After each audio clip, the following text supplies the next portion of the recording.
Your favorite podcast host here was on a reality show. You didn't know that? I saw that. I was fired by the 44th president of the United States on TV. Well, anyway, after you get fired from old Mr. Trump, the next day you're in New York and you go do press. And you're running around New York and you're going on, and I'm not talking about Wake Up Las Vegas. I'm talking about MSNBC Power Lunch. And now, Escaping the Drift, the show designed to get you from where you are to where you want to be. I'm John Gafford, and I have a knack for getting extraordinary achievers to drop their secrets to help you on a path to greatness. So stop drifting along, escape the drift, and it's time to start right now. Back again for another episode of Escaping the Drift. Man, like I said, this is the show that's going to get you from where you are to where you want to be. And today in the studio, we got a great guest, man. We got a great guest. This is a guy that I met through some friends of mine randomly at a dinner not too long. Well, I guess it's been a while now, maybe almost a year ago now. And this dude is like, he's one of those guys where you would never see him coming. Like you just never would see him coming. And sometimes the biggest people come in sort of the smallest packages, if you will. I don't know if he's going to hate me for saying that or not, but I'm going to, because this is the guy kind of behind the guy of a lot of your favorite people. And I'm going to explain to you what that means in just a second. We're going to get some great secrets from him on how to expose yourself and how to get PR and what you need to be doing to help build your brand out in the marketplace. Ladies and gentlemen, live in the studio, thanks for joining us today. This is Ulyses Osuna. What's up, buddy? Thank you, man. I appreciate it. I'm doing good. I love Vegas. So every time I come here, I enjoy it. Cool. Yeah. And just for the record, you're 5'1", so that was okay to say that. Yeah. Oh, yeah. 100%. You've heard this before. Everybody knows. Everybody knows. You're a giant little package. That's what I like. Yep. So I like it. It's one thing I know a lot of small men in big packages. We'll leave it at that. So it's good that you do that. So welcome to the show, dude. I'm glad to have you. You are a walking encyclopedia of PR. You probably know more about this than people have ever learned. You've forgotten, and some of your clients from Ed Milet to, I'll let you talk about some more of those guys, but the biggest of the big people utilize your brain to grow their brand. So how'd you get into that, dude? Where'd that start? Well, so initially I dropped out of college because, it wasn't for me. And the way that I kind of got into it is I saw this guy named Patel. Do you know him? Yeah, I know he is. Yeah. So I was kind of taking a look at online marketing, and when was this? How long ago was this? Oh man, like 7-8 years ago, probably. Okay. Where'd you go to school? I went to school to Heritage University. Heritage University. Yeah, where's Heritage University? Oh my God, it's like it's in the middle of nowhere, basically. Right? Like, you know about like University of Washington, sure, or like Harvard, or like Yale. Like, this is not one of those colleges. Not one of those schools. It's not even a community college. So it's just, yeah. This was right out of high school. Everybody's going to college. I should go to college too. Yeah. How did you know it wasn't for you? How'd you know? So I went through the entire thing. I failed every single class except business. Mm-hmm. And towards the end, I just told my parents one day, I'm like, hey, I'm just going to drop out, And I had to go to the college because obviously I was living under the roof, so I wanted to follow their rules. Yeah. But like it was school or out or job. Essentially, right? And I didn't have a job. So what happened when you quit school? Well, with the parents, let's slow down. Well, at first, they obviously weren't happy. But we made a deal, thankfully. But they said, hey, I'm going to give you, a year. If you don't make any money from this online thing within the year, then obviously you got to go back and you got to actually pursue something that's, that people pursue. Okay. So you spun this up living at home. You were like, I'm going to get online and I'm going to spin up this business. Yeah. Yeah. All right. So what was the idea? You started following Patel. I started following him. And I just reached out to him a ton, and I did like an internship with him for about a month. So it wasn't anything long, but what I realized is, number one, you can obviously make money online. And then number two is I was just enamored by the fact that I would read his bio and it says, Forbes named him X, or he got, an award by the Wall Street Journal, or he met, the president. And I'm like, how the hell is this guy getting all these awards? Well, hang on a second, because let's slow down, because there's an amazing lesson in just something you just said. Yeah. Because here you are with your stunning Heritage College 1 semester education under your belt, right? You are cold emailing a guy that's incredibly successful. Yeah. And you get him to take you on under an apprenticeship or mentor you. Yeah. So I want to hear that process, because again, if you're somebody out there that's drifting along, a great way to get out of that is to get a mentor, get somebody to assist you in, because you can collapse time by having somebody show you the way. But it's very difficult to get someone that is of a certain level of success to take interest in you. Yeah. 100%. So that in itself is a skill set. So walk me through step by step how you got Neil Patel to take you on. Well, number one, I was very naive. Okay. So to me, I'm like, he's just another human being. Like, I can definitely talk to him. And that helped me out a lot because, for me, he writes every single day essentially on his blog. I read every single blog. I even printed out each of his blog posts back from like 2017 to however many years it was. And I printed them into books and I digested everything. I commented on everything he did. I emailed him, and obviously he wouldn't respond back all the time. But what he noticed was effort. And I was incredibly young, and I'm assuming because I was young, he was willing to give me the chance. Now, most people would say, just fuck off, or like, hey, stop bothering me. But no, he's a nice dude in general, so he gave me the time of day, and he said, hey, let's test this out. He even introduced me to Mike Kamo, who I think is either the CEO of Neil Patel Digital. And I don't know if he was the CEO at the time, but, he wanted me to I don't know if it was a partner or, be under him or something like that. But he believed in me. And Neil actually did the same thing with So wait, slow down. Because you said something. You said eventually your communication, he said, let's test this out. Yeah. So you were going to him. Number one, you showed a lot of initiative by reading all of his stuff to show that you were really invested in him. It wasn't just, hey, I'm a videographer, editor. I edit reels, and here's the 5,000 millionth email you've gotten or DM on Instagram about editing your stuff. You were went deep on him. You were like, I'm all into, I'm reading everything you've ever written. I'm digesting it. I have questions, which showed a lot of interest. But then you said that when you finally got in with him, he said, let's try this. What was the try this? Were you coming up with solutions to problems that you saw that he had? Is that what you were doing? Yeah. Okay, cool. Yeah, See, that's a key part of the story, man. Yeah. No, that's true. And kind of looking back at it, you forget a lot of this stuff because it's like, oh, it's in the past. But you're right. That's actually very important, especially for people that, they just kind of listen to the story and be like, oh, it sounds great. Well, there is a lot of intricacies into that. For example, the stuff that I would come up with, it was basically off of his blog. So the stuff that he was mentioning, he would state, because he's a big SEO guy. Mm-hmm. So he would state, one of the things is to identify broken links inside of blog posts and then have them link back to things. So, since I was diving into each and every single one of his blogs, I found broken links, very just naturally, because I was taking a look at that stuff. So I would email him about this stuff, and that's kind of one of my ways of showing initiative, right? It's like, hey, I realized you talked about this. I found this, right? And this is on your website. Don't know if you know about it or not, but here we are. Yeah. So, that helped me out a lot because I didn't know that people like Neil or people like Ed were untouchable.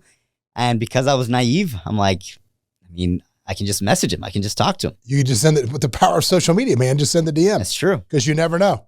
So you sent him, what was the idea you sent him? He said, let's try this. What was the idea? Well, he told me, he's like, hey, let's try this. I can tell you're very... Okay, let's try bringing you on. I got it. Yeah. And that's when the 1 month, internship kind of happened. And one of the things that we did during that time period is, so he has this LLC. It's called I'm Kind of a Big Deal. Mm-hmm. LC. And great name. Yeah, it is a good name. And I ended up buying the domain name, the website name, for him. Because obviously if they know Neil Patel's trying to buy the domain name, they're going to charge him a lot. Sure. So I was able to get it for maybe a few $100 or so. And then I sold the domain to him for $5,000. So it was my easiest $5,000 that I could arbitrage make. Neil Patel. Yeah. That's a nice move. There it is. So, little things like that I would say in the grand scheme of things don't matter too much.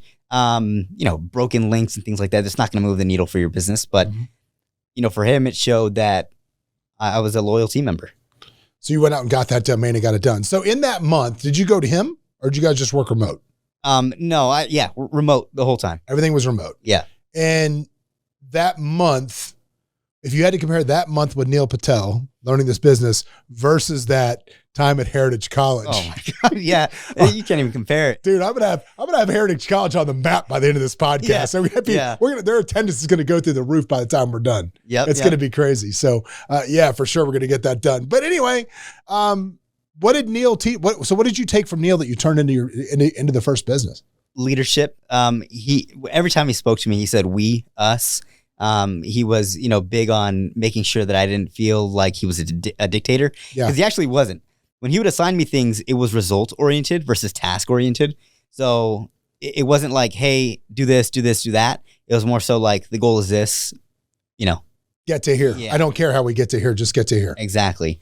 And it was nice because before that, I was working with, just other companies, and they were dictators. It was very, very much like boss and, employee type relationship, which I think at times is okay. But what I learned from him is like, I was much more willing to help him because he would say we, or he would say, it's in the betterment of us, or, things like that. And I mean, I was all in. Got to make the team better. Yep. So after Neil, did you have your own clients during this other than Neil, or were you just trying to learn what he was doing? And now it's time to go out and get my first clients. Yeah. So what was did you build a business plan, or were you slinging from your hip? What were you doing? It was kind of fell into my lap actually, because of working with Neil and because he had such a big name, I was able to write for some publications. So it was a very easy kind of in for me, because I was able to write for like Huffington Post at the time, literally just because I was like working with Neil, and because I had that in, it allowed me to get access to things that people didn't have. And that's when I realized like it was the first easy money that I had ever made, because people, some guy told me, his name's Patrick. He's like, man, you can make a lot of money being kind of like the broker, the person that makes the connection between whoever wants the publicity and the person that does the publicity. And, at the time I'm like, dude, there's no way. This isn't going to work. Yeah. And he found me a client, and he's like, hey, you find somebody on Entrepreneur that wants to write about me and my story, and I'll give you $2,000. I'm like, all right. Well, I emailed the buddy that I knew at Entrepreneur. They said yes. The guy paid me $2,000. I made the introduction. That was that. What the hell? So now all of a sudden you're like, I've discovered gold. What's happening here? Yep. So it's all about just connection. It's all about the connections, kids. It really is. Connections. And I'll give you an example of this, like at a higher level, like with Blue Wire. I tried to get into Blue Wire initially, and they didn't let me in, obviously, because I didn't have a podcast, I didn't have an audience, I didn't have anything, right? So because of that, they wanted to charge me, obviously, to use the studio. A lot. Yeah, it was a lot. When they first quoted me, it was like $4,000 an hour. So I was like, holy shit! Like, I'm not gonna spend $4,000 an hour. Yeah, that's ruthless. That is ruthless. And I realized, like, I don't know, they probably did could be the highest number I've heard at a place. And I honestly think the person that quoted me that just like quoted it to me because he didn't want me to like pursue it further. Right. But obviously, because I'm in the business of relationships and connections, like, I actually got in for free. And I used the studio for, I don't know, like a year maybe, and I didn't have to pay a dime, and I just kind of went around the guy that quoted the me. Gatekeeper. Yeah, the gatekeeper. And what's funny is, like, full circle, they introduced me to the gatekeeper to get me onboarded. So it was a nice little like circle. He's like, great, and here we are. This is spectacular, perfect. Yeah. And now I'm sitting here in front of you. So when you talk about getting people PR, and I, first of all, I want to break this down to why is that important to anyone that's in business, and what can this kind of stuff really do for you? There's this story about this photographer that like went to go work with either Ryan Serhant or like Gary Vee, and they found him strictly off of a New York Times article, and not because he was featured in the article, but because it said photo credit in the name of the guy that took the photo. So, not saying that's going to happen for everybody here, but the power of publicity is very important. If people don't know about you, then it's very hard for them to, for you to be top of mind for them when things come up. So if somebody is interested in like a podcast or a TV spot or speaking on stage or things like that, and I'm on top of mind, then I'm naturally the first person that they're going to come to. And publicity helps accomplish, that. Now, it's not going to happen all the time for everybody, especially if they just try to get one type of press.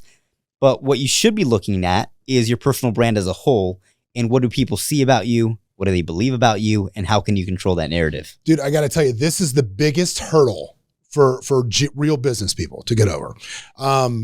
It's been years now, but I'll never forget when, the blue check mark was everything on Instagram. Yeah. Now it's $10, but the blue check mark was everything on Instagram, right? And so, we all everybody gets pitched, I get the blue check mark. And there was some heavy duty fees involved with getting that done. I mean, at that time, like, we used to sell that too. Yeah. Like it was a hot thing. What were you selling for? Instagram alone was like 8,000. And then like Facebook was like 2,000-3,000, I think. Yeah. So we were paying because we were getting, because the press is what got us there, right? Because you had to get LA Weekly, you had to get Entrepreneur, you had to get Fortune, you had to get all these articles written, right? It was crazy. So yeah, my number was exponentially higher, higher for that years ago. But the problem with it was like, and anybody you talk to, right? Like even Fleischman back in the day, I was like, Dan, what's the value of the blue check mark? And he's like, I can't tell you. It's intrinsic. There's no way to measure it. And when you have these serious business people, they're like, everything's a metrics, everything's a ROI. Everything is, if I'm going to spend dollars here, I need to see a return on those dollars because that's how we think, right? Yeah. We think P&L, we think very, very strategically in that manner. And some of this stuff is just so hard to quantify. Yeah. So what do you tell somebody that's thinking about this stuff? Like, how do you quantify it to those guys? How do you quantify it to me? Yeah, I'd say the easiest thing is, most people that believe, press is just like vanity or things like that is mainly because they only use it as the deliverable itself. They don't use it as a tool. So naturally, like the press, if you get on like let's say you get on LA Weekly or New York Times or something like that, the traffic alone is not going to drive you business. Like just because these publications get millions of page views a month doesn't mean yours will, right? It won't even get a fraction of that. Maybe a couple hundred views, maybe a couple thousand if everything goes well. And then again, it's also their first time ever knowing about you. I don't know too many people that make decisions off of the first time knowing about you, and moving forward with that. So the way that we do it is more so in an ecosystem. So I'll give you an example. We had a client, Austin Netzley, who essentially his whole business is systemizing and helping people double their business by systemizing stuff. Now he was able to get on 4 podcasts and he generated 150 grand, but not because of just one thing, but because he had an ecosystem of things. Mm-hmm. If he was just on the podcast alone, it did nothing. He had no funnel. He had nothing to kind of send people to. And all he did was just kind of shoot the shit on the podcast. Guaranteed he wouldn't make a dime, right? So it's how you kind of leverage everything to actually generate the revenue. The podcast alone, the TV spot alone, speaking on one stage won't drive you anything. But we both know people like Russell Brunson or Grant or other people that speak on stage that generate millions. Yeah. So what are they doing that other people aren't? They're using it. They're leveraging it. Well, they begin with the end in mind. Exactly. They know exactly what they're trying to do and the strategy of what they're trying to do. Which is revenue, for them. Which is all revenue. Yeah. And for me personally, like all of that stuff, we lever into the know, like, and trust with our client base. When you can start adding all of those, as seen-ons, here's the articles, it does build a lot of credibility in what we do. We deal with a lot of very high net worth clients in the real estate space. And when we're dealing with them, they want to know that you're somebody of value. And a lot of those things do carry weight. So I think using them in that, I think you got to go at it from both ways. I think there's plenty of, what I saw the greatest phrase ever for him today. Oh my God. It was a registered flex offender. I thought that phrase I saw today was on Baller Busters or one of those things. I saw the dude call somebody a registered flex offender. And I literally thought that is the greatest phrase I've ever heard in the history of Instagram was the registered flex offender. But I just thought it was great. But people that just go out, just want to be on podcasts, want to do this without having an end in mind. For example, just me personally. Yeah. I have been, other than my own, because I do this one, and I do this one for several reasons. A, because I love it. B, because this is how I get to really know people that I want to know. And B, because I really genuinely think the information we provide actually helps people on the back end. However, I have said no. Literally today, it popped up on my Instagram story. It was funny. It was a headshot. It was me, Robert Kiyosaki, and Cody Sperber. Yeah. And it was from Clever Summit. That is the last stage that I've been on by design. How long ago was that? 2 years. Oh shit, dude. Well, the promotion was 2 years ago, but it was in the summer, but whatever it was. But I purposely have not been on a stage because I have a book coming out very, very shortly.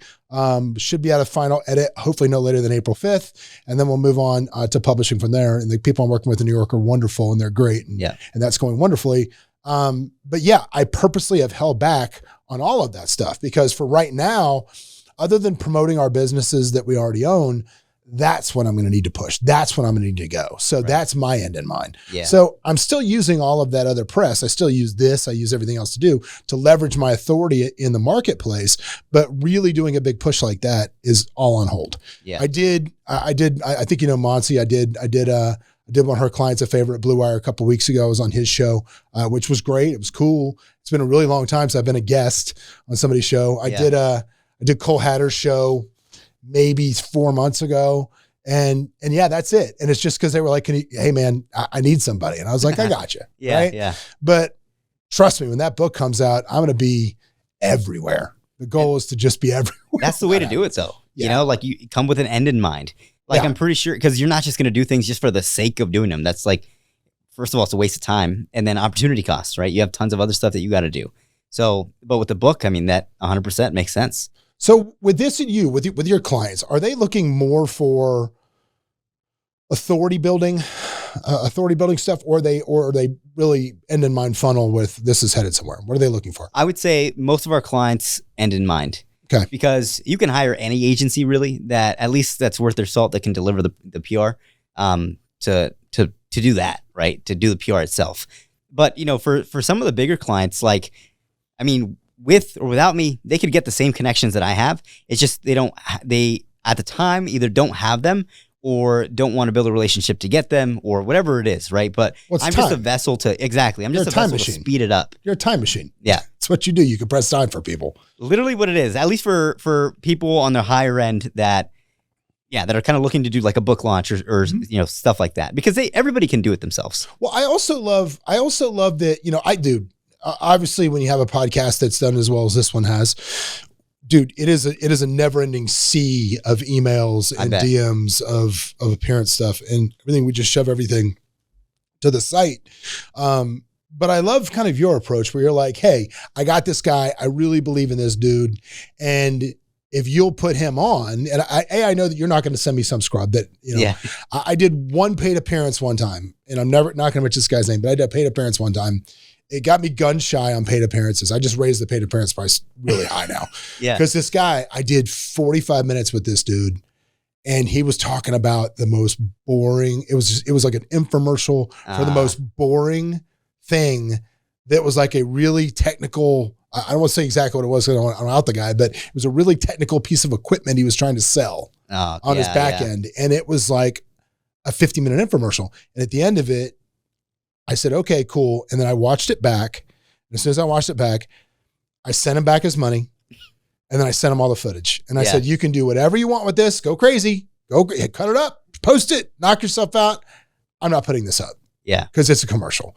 But with you, back to what my original point, when you came to me, you were like, hey, I got this guy. I really believe in him. He's going to be great. And then I'll trade you out because I have access to this billboard in Times Square. Yep. And I'm thinking, I have that Ryan Serhant episode coming out that we just did. He's in New York. Wouldn't be too bad to have my face on a billboard next to Ryan in the middle of Times Square. You bet. Because you were coming, it was a win-win for both of us. And that's what many people don't get. Like they feel too entitled to not give anything else, or just, you know, by name alone, I should be on this show. And I mean, a lot of people do that with speaking engagements, and that's why I'm not gonna say we beat everybody, but we beat a lot of those people out that are just looking based off of entitlement, because we're giving something else as well, like giving something of value. Well, it's not just that. I think some people miss the point, and it goes both ways. There's people that I've reached out to that I'm like, hey, you know, we've got a top 15 podcast on Apple. We'd love to have you on. And then it's just crickets, right? Whatever. Because I'm sure they're getting 5,000 of those things. But I don't know who everybody is. Yeah. I don't know. And there's been times where like people send me somebody, I think this might've been your guy. When I looked him up, I was like, oh, hell yeah, I know exactly who this guy is. I'm always pleasantly surprised when that happens. I love that. Yeah. Do you find yourself, okay, are you choosy about the clients that you take on? Like if you don't believe in what they're trying to do, or are you equal opportunity? I'll handle everybody. Well, we've had a situation before in the past where we did take on somebody and he turned out to be a fraud, and that hurt our business a lot. Yeah. It was actually, I mean, it was very stupid of me, but essentially the guy was going to buy my business at the time. This was like maybe 5 years ago for like $3 million if we got him on all of these like publications. And I mean, I was so stupid, but the idea that he sold me is that he was a 21-year-old kid that sold the company for $100 million. Now that sounds like a load of bullshit, but at the time I'm like, I mean, he signed the check and everything. So I don't know. And then he sent me bank statements. Like there was a lot of things that looked right. Yeah. And I even sent it to Neil. I'm like, Neil, like, does this look right? And he said no. And I'm like, well, you're not necessarily signing the $3 million check. So I'm like, I'm going to take the bet and like, you know, move forward with it. I moved forward with it. It was like one of the worst things we did because I lost a lot of the contacts that I initially had at that time because they had egg on their face for 100%. Yeah. I mean, some of them lost their ability to write at these publications. So, you know, It wasn't necessarily, it wasn't a good time, you know, but I learned a lot through that time period. And because of that, like, yes, I wouldn't say we're like 100% choosy on, you know, who we take on. But there's vetting. Yeah. I was going to ask you that because something happened. Claims. Something happened the other day. It was funny. I actually called my buddy, you know, Pace Morby, I'm sure. Yeah, Pace. Yeah. I reached out to him about this as well because something happened the other day that I did not like. And I'm not going to mention this person by name because that would make me a hypocrite for what I'm about to say. But there's somebody that had a podcast and they put a clip up on Instagram. And that clip was calling somebody out by name and saying, basically, this person is a scammer. And the only thing I can guess is this person saw Baller Busters starting to build and do well. And granted, with some of the people they're on, I think they are doing the Lord's work. Don't get me wrong. But I don't know why, but this really strikes a chord with me. I have a super serious issue with people that try to have the tallest building by tearing other people's buildings down. Yeah. You want to have the tallest building, build the motherfucker, but don't tear other people down. Yeah. And it really pissed me off. And I saw it was funny because Pace had commented on this and was like, bro, what are you doing? Like, this is not at all. But of course, I think this person probably of all their posts, this one blew up. So that's like feeding the beast and it's going to happen worse. But my roundabout point with that is, what do you think the state is of the online coaching mastermind? Where is that? I mean, I kind of feel like we're at a tipping point where, what's your thought? Dude, I agree with you. Number one, I think there's just a lot of negativity. And you're not going to make everybody happy. It's like it's literally impossible to make everybody happy. You know, I don't know how much I want to dive into it. We're diving deep. We're diving deep, Ulysses. But I know just exactly. Just don't say names. We're fine. Yeah, as long as you don't say names when we talk about concepts. Well, I know exactly, like, you know, what you're talking about here. And, you know, obviously I don't know, like, the scope of that stuff. And I do want to get on that guy's show as well. But I don't agree with what he did. You know, obviously he's free to share his opinion. What I didn't like is that I think he saw that there was momentum there and he's trying to ride that. Yeah. Cause I mean, it's your opinion. Like, you know, if you don't think somebody provides value, like, obviously you can't combat that. If somebody doesn't think I provide value, like, what am I going to tell you? Like, you're wrong. I can't tell you that. It's your opinion. But the negative hate trail, like, let's ride this thing and all that type of stuff. That's, you know, I just don't think it's right to stand on somebody else's shoulders and call yourself tall. Yeah. I think that sucks. And hopefully, I don't know. I mean, look, if people are really taking advantage of people in a negative way, yeah, absolutely. They should be handled. But I kind of felt like it was almost jumping on a trend and I don't like that trend. But I do feel that I think people are masterminded out. I think people are coaching programmed out. I think people are everything. But I will say this, and I'm going to say this as somebody that, you know, our company here, we have a large company, the real estate company has just at 600 agents here. And I do coaching groups within, and I've done this for years within our agent group, right? If you want to sign up for an intensive, we'll do like a 40-day run intensive with me every day, blah, blah, blah. Not running physically because that's insane. And I'm not David Goggins. I mean, running a business. Yeah. But we'll do that. And I've done that so many different ways, right? I've done it where, hey man, just show up. Don't worry about it. I'm doing this for free because you guys all work here and we'll call it included. And I've done it where I've said it costs you $100 a month, which is not a lot of money to a lot of these folks, but it's something. And I can tell you right now, every single time when they part with their money for the information, they take it more serious and they do better. When it's a free course, it's here, it's fine. Yep. So a lot of people say stuff. I see a lot of negativity in those comments sometimes where people are like, why would somebody that's a millionaire have to charge this to help other people? And the answer to that is my answer. Let's hear your answer first. I'll tell you my answer. Go ahead. Well, they don't understand that it's in the benefit of that person to move, to pay something, to be invested, to move forward. I agree with you. There's a lot of things that I've done for free that people never move forward with. No. I've done the studio at Blue Wire, like where I've gotten people on there for free. Some people don't even show up. Like I have no idea why. But anyways, I actually, you can take the floor from that. My answer to that is this. People that reach a certain level of success, right? Take Cody Sperber. The Spurbs, like I mentioned earlier, that dude does. Like Pace Morby, that dude does so much. He's on the road more than like the freaking Rolling Stones. He's just always somewhere with his tribe and his people. He spoke like at like 100+ places last year. Dude, it's crazy. The dude is somewhere all the time. Yeah. But he genuinely loves, and a lot of people I know that are very, very wealthy genuinely want to give back. They want to see the next generation come up. They want to part with their knowledge. They want to do this, but they understand at its core, if they give it away for free, people won't value what they're saying. Because what's the value of something that's free? Zero. You didn't pay for it. There's nothing involved. So on some of that stuff, I disagree with a lot of the comments. I know, luckily, none of the people that are doing a lot of the expose stuff have really said this is a problem. But where the problem lies is when you're just full of shit about your background, when you're selling a course based on something you can't really do, or you have not really done, or you're misrepresenting facts, figures, numbers of what is going to happen, right? That's where there is a definite problem. But there's a lot of good people out there. Let's get back to PR. I know we kind of took a little segue there. It was just fresh on my mind because that just happened, and you knew what I was talking about. If I'm somebody that wants to get some PR, what is the best bang for my buck that I want to go out and get? I would say, get paid placements like paid TV or things like that. A lot of people don't know, but you can reach out to your local city and ask if there's paid segments, and then do that. Like it could be a couple $100. You're talking about like the daytime wake up Las Vegas, yeah, like that things stuff? like that. Yeah, like Morning Blend here. Yeah, there's another one here, Las Vegas Now or something like that, where they have them here. They do paid segments here. Oh yeah. So you can do that, and a lot of people think there's this misconception online that like if it's paid, it's like somehow less credible now, and that's just such a load of BS. Paying for things is speed. Right. And I say this, actually, the best analogy, I said this a little earlier today, not here, but I said this earlier where, we have this client, his name's Cliff Brooks. He's in the health space.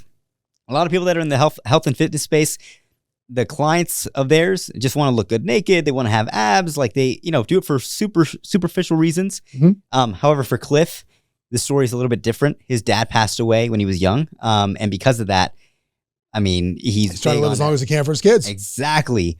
And that's the reason I started working out, is because of his mission. I don't care about looking good naked, but I have a daughter that I want to be here for, a long time. I bet there's a woman somewhere that would argue with that, Ulysses.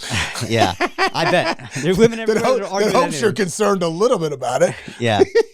And for Cliff, like just because he gets on a TV spot that's paid, it doesn't make his story any less credible.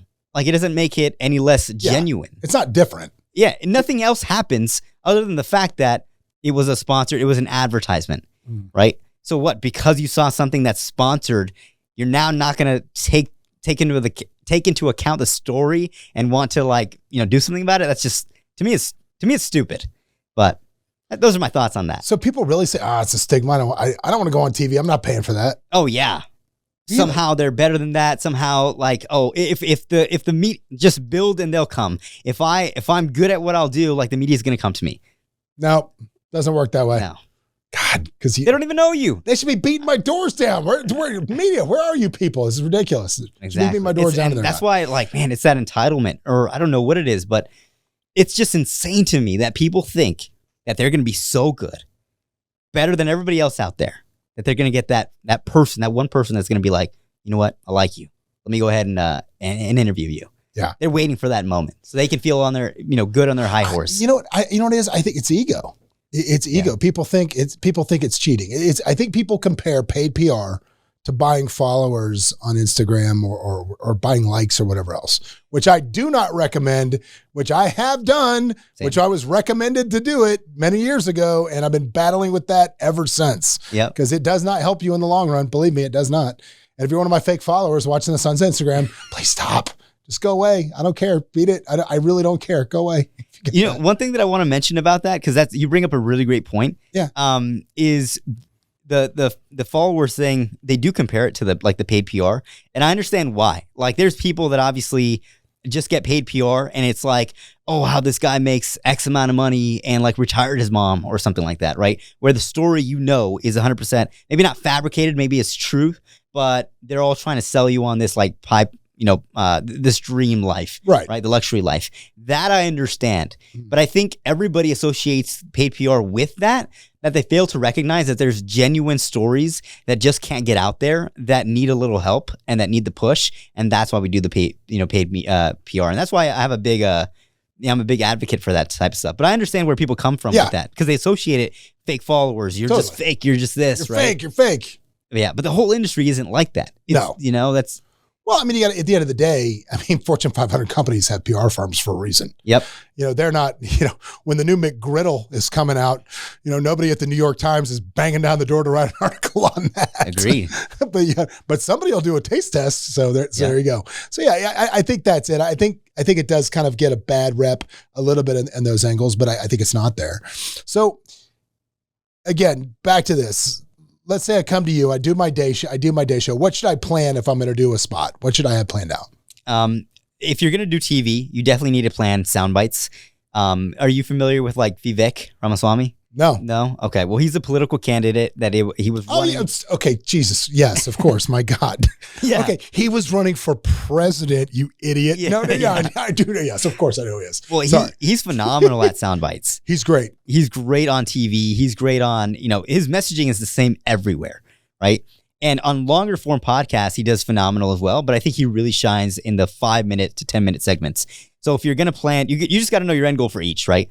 Number one, for articles, people are not going to read through the entire article. So you got to control what they see, control what they skim.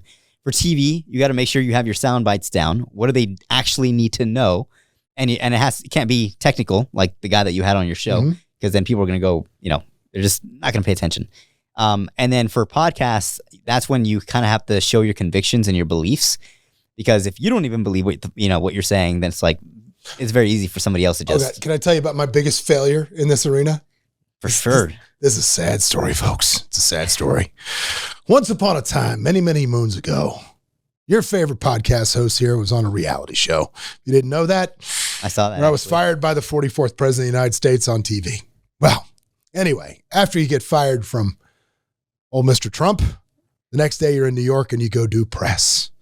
And you're running around New York and you're going on, and I'm not talking about Wake Up Las Vegas. I'm talking about MSNBC Power Lunch. I'm talking about Good Morning America. The Today Show. You are on the creme de la creme of television shows. So here I am. I'm like, okay, we'd planned this for 8 weeks because, show was already shot, so no, I was getting fired. Yeah. Plans for 8 weeks. My tech firm spun up a new, real quick portal that we liked, Web Popper, that we could just capture a lot of domain registration traffic, whatever. All of that stuff. Had it all laid out. I'm going to go on. This is the message. I'm just hitting Web Popper over and over and over and over and over. Go on my first show, which was they filmed MSNBC Power Lunch first. So I'm like, this is great. This is business people watching this. I'm going to capture the shit out of this. Yeah. No, I'm sorry. That's not true. It was Fox and Friends. Sorry, because it was the day before. Fox and Friends. And what we talk about for the entire 4-minute segment that I'm on there is they talk about how much I look like Vince Vaughn at the time, where they like put his face up and my face and they're comparing his hair and this. And I'm like, oh, making jokes about it, this and that, blah, blah, blah. And I'm just about to start. And they're like, okay, well, thanks for joining us. And I'm like, I literally just wasted this moment. So I think your point about being prepared for going on these things is so clutch, because you're getting, I get it. It's their show, but you're going to have to take control. Would you agree with that? Have to. Vivek does that amazingly. Like, they'll try to spin it, or they'll try to like take him down a rabbit hole, and he doesn't have that conversation. He has a conversation that he wants to have. Yeah, that's great. On to what I want to talk about. Yeah. Fuck. So I should. That's like my biggest regret for the whole thing was those interviews where I just got spun out. Dude, I feel you. I've done the same thing. Terrible. Yeah. See, I needed I needed a good PR person to coach me on this, Ulysses. That's what I needed at the time. And where were you, man? I'll tell you where you were. Well, you were in fifth. You were in fifth grade. That's where you were. Because I saw that. I'm like, oh shoot, like that was deep. Badass. It was deep. It was a while ago, but yeah, at this point, it's like talking about how many touchdowns I scored in high school, which is none, by the way, 0 on that too. So yeah, it's a little goofy, but he keeps running for president. So as long as he's alive, it stays relevant. That's true. Hey man, I'll keep riding that. I'll ride that horse till she bucks me. I guess is a good way to look at it. So your clients that you get on, what is, when you onboard them, what's the structure like? How do you get them from A to Z? What do you plan for them? I mean, tell me what it's like to be one of your clients. Number one, I would say, results aren't the only thing that matters. Like a lot of people think that it's just the only thing that matters, but it's not. Like, experience matters a lot as well. And I think that's what the clients pay me for too. Because if you go to a steakhouse and you have the best steak in the world, but like the waiter, forgets about you, doesn't bring you the bill, never, gives you your drink, or she does come and she's like, yeah, I'll go get it. And she never comes to go get it. By the way, that waiter works at Outback Steakhouse just down on Stephanie because she waited on me. She waited on me last night. Don't even get me started. Keep going. I'm sorry. No, but she works at Outback Steakhouse. That waiter. We've all experienced, that. Yeah. And it's just the worst, right? Like, it just sucks because you're like, man, the food was good, but like the service here sucks. And people are going to make reviews about the service. So because of that, you can't just provide the result. You have to provide an amazing service experience. So because of that, onboarding matters. Because of that, the intimacy or the engagement with the client matters. Everything essentially matters there. Like, for example, quick story with like Brandon Dawson when he was going to New York City to do like a few interviews and the billboard and things like that. Like we prepared the entire agenda for him, right? So instead of like having just his team worry about that, we prepared it for him. So like he knew exactly where he needed to be at every single time.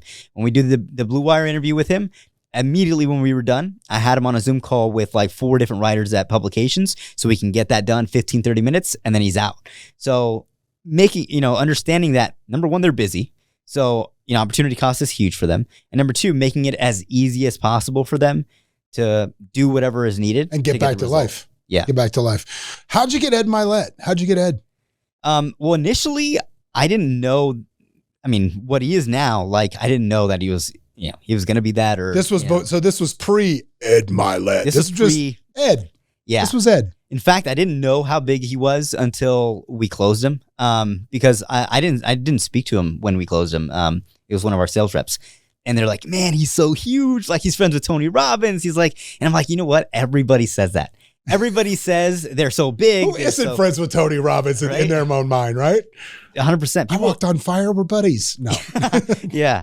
And everybody that, at that time at least, because we were just selling press alone, so it was like ego-based primarily, that was my thought. Everybody thinks that they're really big. So, to me, it was like just another day.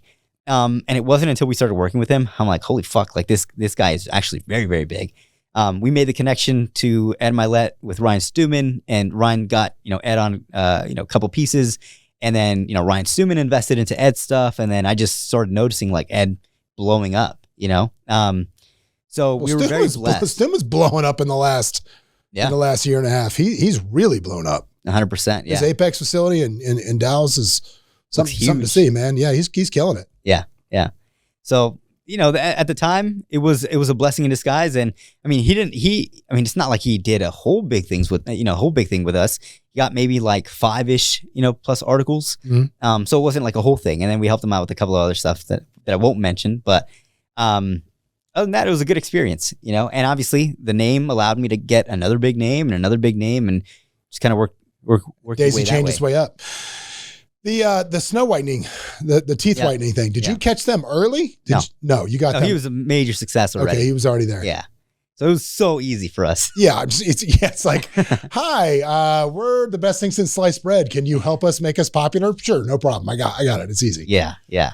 And when you have clients like that, it's just, you want to ride that momentum too. It's like, man, get them on everything, even like, because normally there's a certain set of deliverables. We do that and then some, right? Because obviously we want to do more than just fulfill the contract. What about crisis man? Anybody like, get a little bit of a black mark on their nose and then hit you up and say, hey, I need some help to change this image? I try not to. Yeah. Because that's pushing uphill.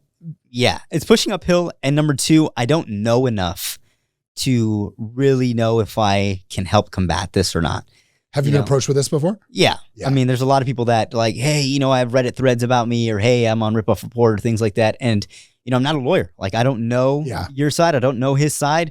And what happens if and this has happened before, where we work with the client and we, help blow them up. And then it turns out like, they're being investigated or, things like that. We don't know it at the time, and it's very hard to know that type of stuff. Yeah. So I try not to. Because what's the dumbest thing somebody's ever done? Me or somebody else? No, not you. No, somebody else. Like, say you set somebody else up with something and then somebody called you and said, holy shit, man, this guy just went off the rails. Thank you, ladies. I'm assuming it's a guy that would do this. No, it is. It is. Not sexist, assuming it's a guy. Okay, so we have one client where we got him a ton of big press and he wasn't happy with it. And he was happy with a Medium article that he got, thinking that a Medium article was bigger than the stuff that we had gotten him in Entrepreneur and like all this type of stuff. And because of that, he burnt bridges with the people at entrepreneur.com over a Medium article. And for people that don't know, Medium is free. You can log in right now and post an article. And I have no idea how he came to that conclusion. In fact, he actually, what is it called when you go to like court? It's like small claims. Okay. He tried suing me on that. And I'm like, I have no idea from like to this day how somebody believes a Medium article is more credible and more just bigger than an Entrepreneur, a Forbes, a Fast Company, things like that. I would say that's pretty dumb. Yeah, I'm gonna agree. I'm gonna totally agree with you. Let's say I'm somebody that wanted to do my PR by myself without hiring you. What would I do? First things first is end result, right? What's the end goal in mind? Mm-hmm. After you know that, you can work backwards from that because you don't need to do everything. But I would say right now, because I just took a look at a stat not so long ago, like 80% of like internet consumption at the moment is video. Mm-hmm. So if you know that, then if you try to get an article, it's not going to matter too much. That's like the 20%. So you want to do the stuff that matters a lot at the moment. And right now it's video. So that means doing podcasts. That means doing more of that. So if you're just starting out, number one, focus on the end goal. What is it you're looking to accomplish? Is it more exposure? Is it more revenue? Is it more whatever? What's the best avenue to that? Because it might not be podcasts. If you're looking to control the narrative and, get articles that way when people look you up, then it's not going to be pods. Yeah. It's going to be something else. And then just kind of, I would say, start that way. All right. Well, if they want to accelerate time and they wanted to work with you, how do they find you? You can find me on Instagram or really any social media at Ulysses or my website, influencerpress.com. Okay, cool. Well, dude, thanks for coming by. A lightning talk.